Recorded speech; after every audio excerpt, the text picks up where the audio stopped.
Yo, what's going on, guys? Today we have 7 questions Brits always ask me about America and its people. I don't know what to expect in this video. The title seems intriguing. I would love to know. Let's get straight to the video. Come on.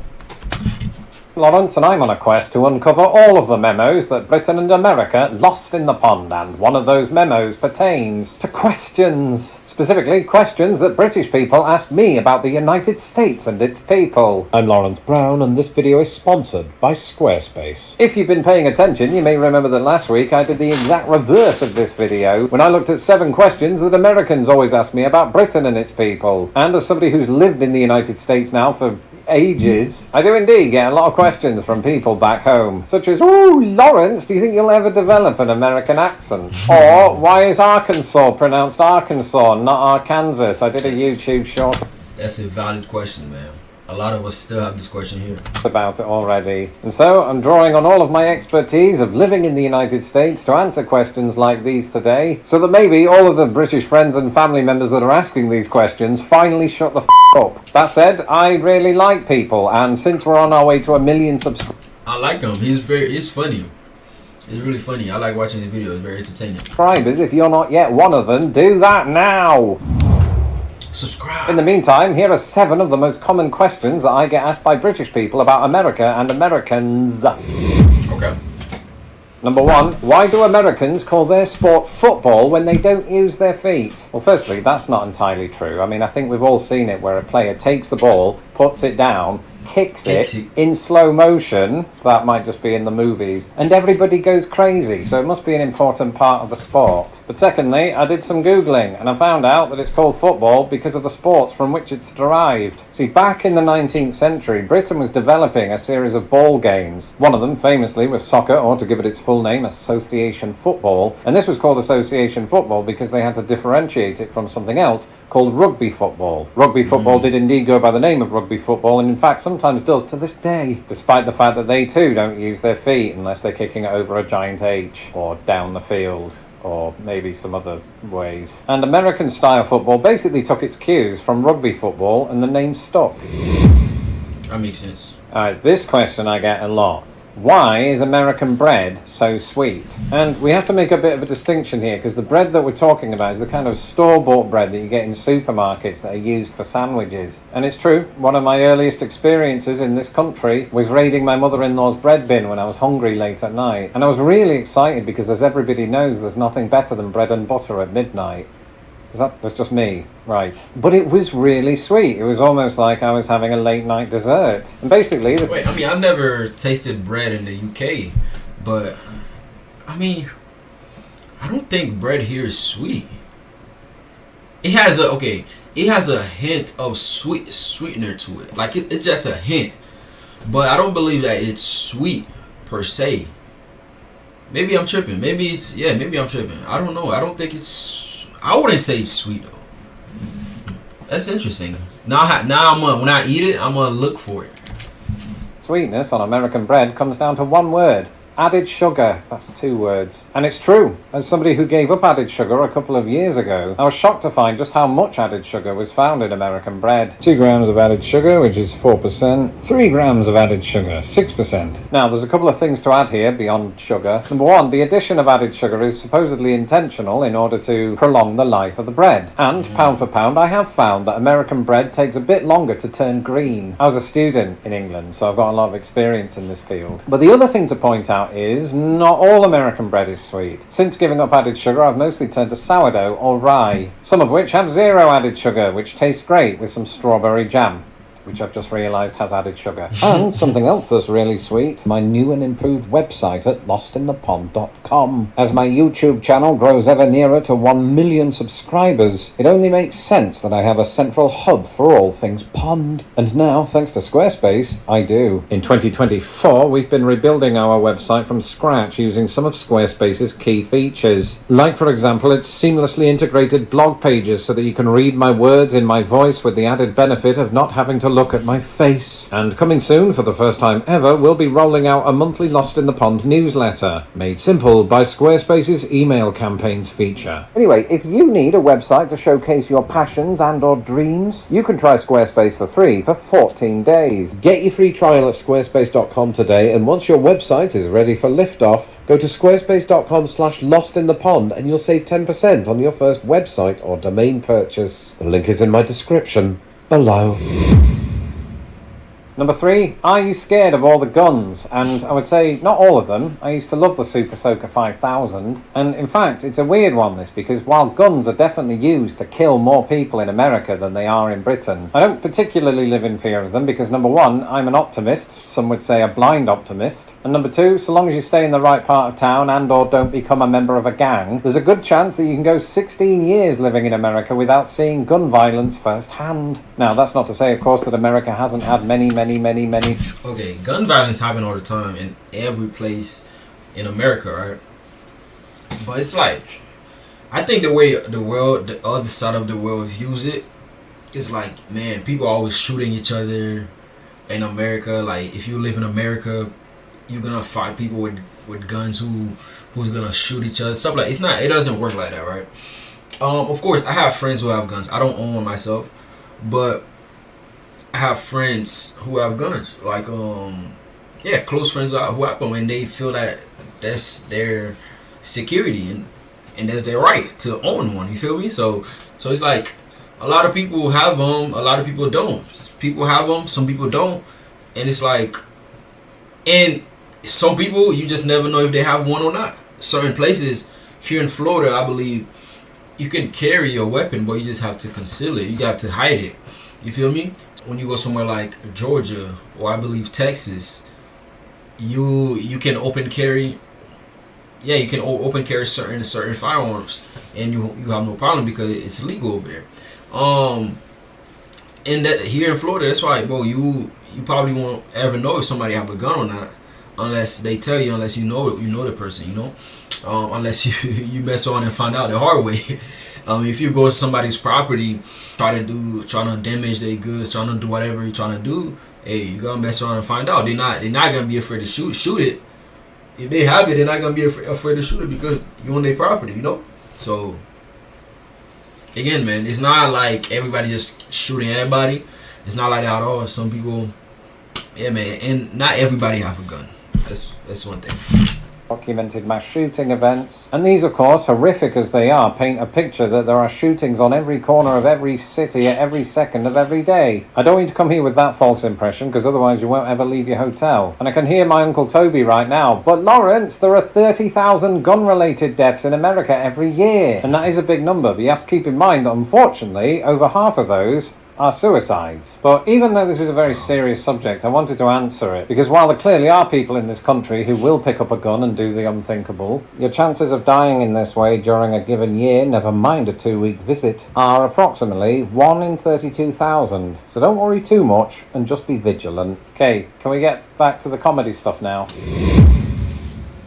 Thanks. The next question. Oh, get this all the time. Do Americans think you know the Queen? No, because she's dead. But also, despite this being a kind of stereotype of Americans, I've received this question, or a question along these lines, precisely once. I was in a training class back when I worked in a call centre, and in those call centre training classes, you get a big mishmash of many different types of people. And I was put with this one fellow who was weirdly obsessed with my accent, who kept bombarding me with questions, one of which was, why do you call soccer football? Happens in reverse. And his question was something along the lines of, did you used to live near the Queen? And even though I don't think he meant it in this way, I suppose relatively speaking I did, because I lived in London. She lived in London. We were like buddies. But I got the sense that he meant, did you live in the same apartment complex? And the thought of the Queen paying rent is quite laughable because she's dead.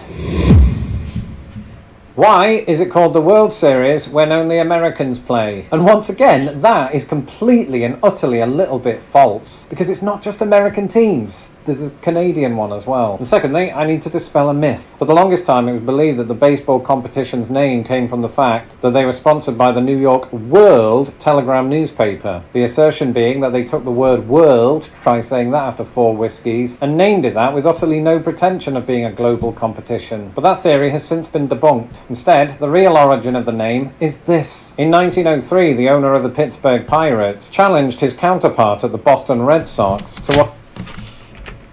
Sorry, hold up. 3, the owner of the Pittsburgh Pirates challenged... That's a mustache. Wow. his counterpart at the Boston Red Sox crazy. to what he dubbed a World Championship Series, because at the time the Pirates were the best team in the National League and the Red Sox were the best team in the American League. And why the National League and the American League don't mean the same thing, I'll never know. But it seems like he used it ironically and it sort of just stuck and then evolved into the World Series. There is, of course, a baseball competition that does include different countries, and that is the World Baseball Classic, which is sort of like a dime store version of the FIFA World Cup, but with baseball. Hey, I don't know much about baseball, so I don't know much about the history behind it. I don't even watch it, if I'm being honest with you. The only sports I really watch is football, which is American football, basketball, and sometimes I watch soccer, football, the real football. So yeah, sometimes I watch it. I be watching the World Cup. I be watching the Copa America. I be watching the European Cup, and sometimes I watch the Champions League. The Champions League, though, I don't watch it until it gets near the end, though. Like, you know, the finals, the semifinals, all of that. So that's what I really watch. Why do American tourists in Britain tell you the state they're from before they name their country? And I too have experience with this, because when I met my American wife over in England, my first words to her were, "Hi, I'm Lawrence. I was named after the actor Laurence Olivier. Isn't that impressive?" But my second words to her were, "Where are you from?" To which she answered, "Indiana." And I've never asked her about that. Maybe she said Indiana because I assumed from her accent that she was from the United States, but actually when I asked her it, I remember thinking, well, you could be Canadian. I could end up looking like a right numpty if I assume your Americanness. But equally, for those of us who have a bit of geographical nous, I know from the answer Indiana that she is from the United States. The problem is, not everybody in Britain knows all of the 50 states. Not everybody in America does, come to that. So I suppose in some ways it is kind of weird, but then on the other hand, I think Americans do carry a little bit of pride in their roots, as in where they came from, not their hair, although in my wife's case, both. And so maybe it's a manifestation of that. It's sort of like when Americans go around wearing their college jumpers / sweaters, because I think it might be to Americans a status symbol. I've no idea actually why they do that. Sorry, I've just made most of that up. Let me know in the comments why you do it. That's interesting. I mean, I don't know why, but yeah, I mean, I don't know, because I think we're just so used to it, because when you live here in the United States, when you meet new people, they're gonna ask you where you from, and you're gonna be like, you're gonna name the city that you're from, because I think you're just so used to it. So now when you're out of the country, and somebody asks you where you're from, you just automatically tell them the city or the state that you're from. You know, I don't know if that makes sense or not, but I don't actually know exactly why that is. That's interesting. Actually, there's a decent chance that you don't, because of this. Why don't many Americans own passports? Well, as I said in a video that I did all about this a few years ago, the answer is multifaceted. Firstly, while only 42% of Americans own a passport compared to 86% of Brits, significantly more Americans these days do own a passport than they did 30 years ago. I have some theories. I don't know if you're gonna mention it, but let me say it first. If he second that, that's even better. Number one, I think it's because we don't have much vacation time, so there's not much time to actually go travel outside the country. And if we're gonna, so that's number one. We don't have that much time to actually go and travel outside the country, so therefore we don't need a passport. Number two, the second reason I think it is, a lot of Americans, they travel within the country. If you're gonna travel within the country to different states, you do not need a passport for that. All you need is your ID. Boom, you're good to go. Again, you don't need a passport for that. So I think it's, and again, that second point, goes back to the first one because it takes less time to travel within the country than it is to travel outside the country. That just ties to the other to the point that we don't have enough vacation time to do all that. You know what I mean? So that's my theories. These are my two theories. Like, first, we don't have enough vacation time to actually go out the country, so therefore we don't need to get passports. Second, we don't need to get passport because we don't need it to travel within the country because that's what most of us do, basically. When I first started hearing about this stereotype, and secondly, there's this perception that America is so huge and packed with variety that you could just do all of your travelling here. And while that isn't necessarily an idea that I subscribe to, it is one that many Americans do. And because arguably way more Americans than Brits have family members and friends that live 1,000 miles away in the same country, sometimes in order to see them that necessitates that they take a holiday within the country. But it's not cheap. Domestic flights can get up to $1,000, and so that would be one of the other reasons that a lot of Americans don't travel internationally, is they simply can't afford it. And I know what you're thinking, yeah, Lawrence, but isn't it also down to a lack of curiosity on the part of Americans? And I think it would be hard to argue that there isn't an element of that, but that just comes down to what they're exposed to. If you compare the news cycles of both Britain and America, the BBC reports on countries from all over the world, even countries that don't have oil. How mad is that? Whereas when America provides international reports, it's usually on countries that they have a vested interest in due to their foreign policy. So I think America just isn't exposed to other countries as much, and this is heightened, of course, by the fact that they are bordered only by... That's true. But right now, man, YouTube is available. It's like there's so... Like, yeah, you're not exposed to it, but you can learn about different countries. Again, this is exactly why we have this channel. Is so we can look at different countries and see different cultures. And like expose ourselves to different cultures. You feel me? So if you're waiting for other people to expose you to different part of the world, it's never gonna happen. So you just gotta go and look at it for yourself. Yeah, I mean I agree, man. I agree. I think that's another reason why we don't travel. It's because we don't have that interest, But it's important. We have to. And Canada. If you go over to Britain, we're bordered by the sea, but then the rest of Europe with all of the countries that come with that. Now, that's not to say that no Americans travel abroad, otherwise I wouldn't have met my wife and or moved to the United States and started this very channel. So I'm glad she did. Well, if I've learned anything today, it's that on YouTube you can talk about guns and bread in the same video. But I've also learned that I didn't share housing facilities with the Queen. Let me know in the comments what you've learned today. And if you've not had a chance to watch the first part in this series, 7 questions that Americans always ask me about Brits and British people, you'll watch that video next. In the meantime, goodbye. Yeah, I mean, this was a good video. I enjoyed it. Yeah, all these questions are, all of them are valid questions. I can't lie. Even the reason why we call Arkansas and not Arkansas, this is a question everybody have, bro. So valid question. You guys have valid questions. Thank you guys for watching with me. I appreciate it. I appreciate it very much. Continue to like, continue to comment, continue to subscribe. We're on our way to 10,000 subscribers, man. So please, let's make it happen.